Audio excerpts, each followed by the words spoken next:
اس گناہ اللہ نہیں ہوتا کہاں سخت گرمی رونا قرآن کی تلاوت کر رہا سمجھا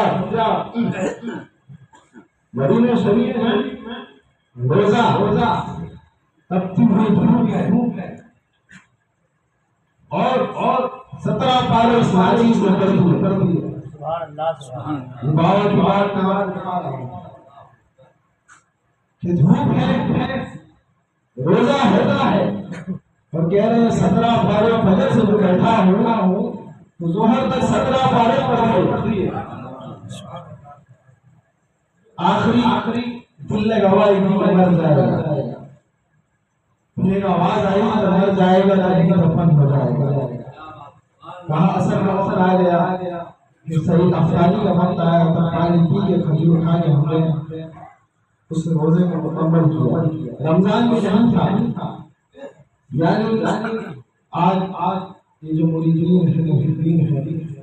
دوست ہیں پرانے ہیں رشتے دار ہیں موجود تو ہو جاتے ہیں آ جاتا ایک سوال ذہن میں آتا ہے کہ یہ عجیب یہ جو دیوان جیسے دو چار نظر آتے ہیں ان میں کچھ شاہی کے اسحار نظر آتے ہیں تیری محفل کا بھرم رکھتے ہیں سو جاتے ہیں ورنہ یہ لوگ تو بیدار نظر آتے ہیں اور اکثر باؤں نے شعر بنائے تھے کہ میں برا ہوں اور بروں سے بھی برا لاج رکھ لے اے میرے رب اللہ اور آج سب سے پہلی تقریر میں مجھے کرنا سکھائی تھی تو پہلا شعر یہی لکھے تھے کہ انہی کے مطلب کی کہہ رہا ہوں زبان میری حمایت کی انہی کی محفل سوارتا ہوں چراغ میرا ہے رات کا اور ایک بات ایک ساتھ کہتے تھے کہ یہ کہا کرو کہ کیوں نہ میں فکر کروں والا ہے قسمت میری وہ نہیں اچھا جو خوش ہے نسبت میری اور آج ہمارا یہاں ہو کسی بھی اللہ کے نیک بندے ہم جب صحبت میں بیٹھتے ہیں تو آپ نے اکثر سنا ہوگا کہ بابا کہتے ہیں یہ زمانہ صحبت باولیاء مسند شریف ہے مولانا روم کیا کہہ رہا ہے اور مولانا روم کے بارے میں کیا کہا گیا کہ مولوی حدیث نشد مولائے روم تا غلام شمس تبریزی نشد تو کیا ہے اللہ ہے کریم جانے یک زمانہ صحبت باولیاء صد ہزارہ تات بیریا یہ بات آپ کو سمجھانے کی ضرورت نہیں ایک بات دل میں خیال آیا جو وقت گزر رہا ہے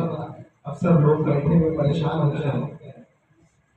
ہو جاتے ہیں کتنا لمبا تو ایک آپ کو بات ظاہر کر دوں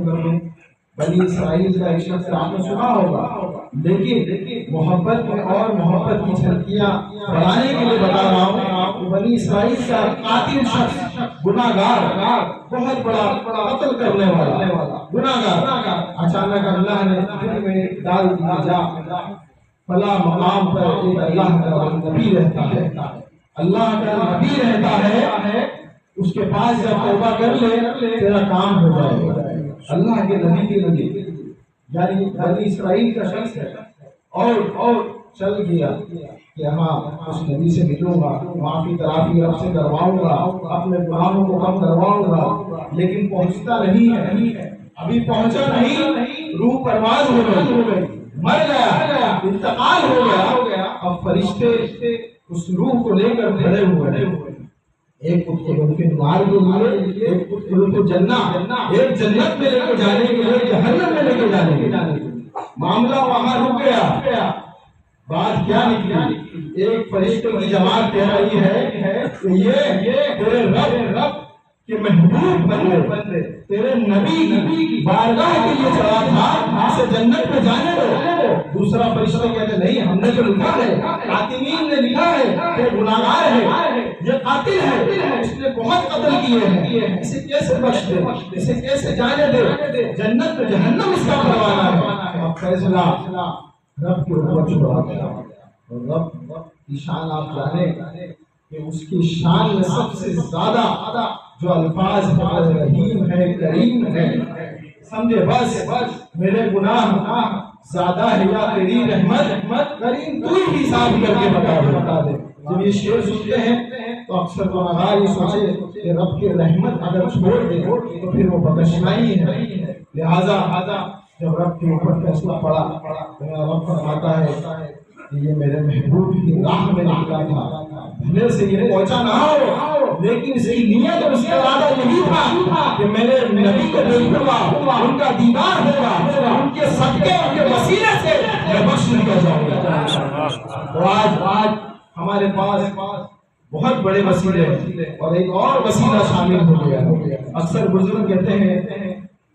کہ یہ جسم تو پنجرا ہے، اب یہ پنجرے سے جب آزاد ہو جائے، پردہ جب ہٹ جاتا ہے، وہ ایک پردہ تھا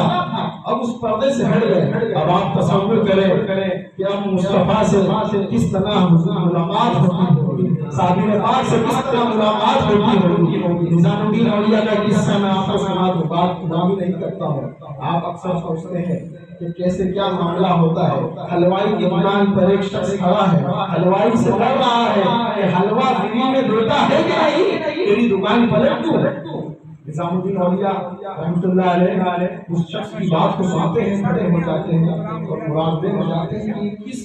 بنا پر اتنے پاورفل بات کر رہا ہے،